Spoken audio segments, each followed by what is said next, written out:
میرے نبی نے فرمایا عمر تیرے دور میں ایک شخص آئے گا اویس، اس کا قبیلہ ہوگا مراد، آگے سب کاسٹ ہوگی قرن، اویس بن عامر، اسے دعا کروانا، وہ کالے رنگ کا ہوگا، چھوٹے قد کا ہوگا،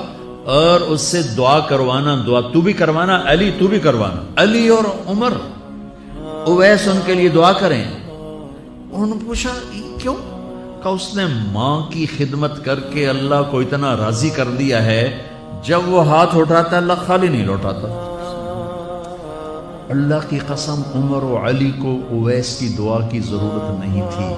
امت کو پیغام دینا تھا کہ مائیں ذلیل ہو رہی ہیں آج، اور باپ جوان اولاد سے چھپتے پھر رہے ہیں، تو میرے رب میرے نبی نے یہ آگے پیغام دینا تھا کہ نبی ہو کر رسول ہو کر کہہ رہے ہیں کاش ماں ہوتی تو میں اس کے لیے